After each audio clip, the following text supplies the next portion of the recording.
I used to think that only elections have consequences. I did not know that crossing the line also has consequences. Now, in this segment of Dr. Damage's show, I will cross the line. If you don't want to cross the line with me, please stop now. Come back next week.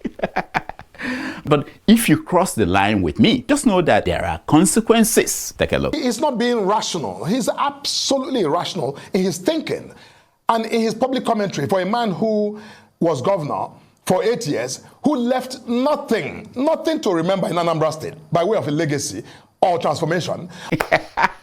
That was APC's publicity secretary, Francis Moka. See what he said for Peter Obi? Instead of Peter Obi continuing to be a politician, he decided on his own to write article where he did what governments in Nigeria have been demanding of journalists: write constructive criticism and offer solution. That was what Peter Obi did in his New Year message to Nigerians. If you look at the country, it's collapsing every day, an indicative of high level of distress. Food insecurity has become a national norm, making Nigeria one of the hungriest countries of the world. I know. Here are the 4 mistakes Peter Obi made in that New Year speech where he spoke to Nigerians. 4 mistakes. Number 1, Peter Obi made the speech using Arise TV's microphone. Did you see that? That is a no-no. You don't speak to Pope Francis using a loudspeaker from a mosque in Mecca.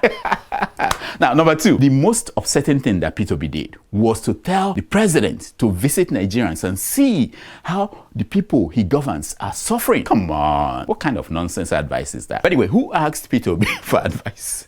Why was Peter Obi counting how many times Tinubu traveled abroad and how many days Tinubu spent abroad not sleeping in Nigeria since he became president? Who asked him? Why won't Peter Obi mind his own business of being an opposition politician?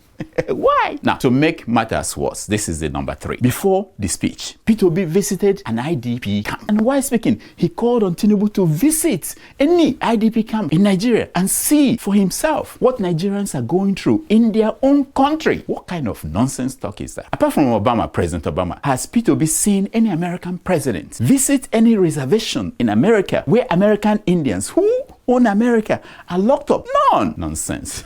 The 4th one, finally, during his speech, Peter Obi said that if this is it, so be it. We cannot continue like this. Listen to him. But I've made up my mind that if this is the end, so be it.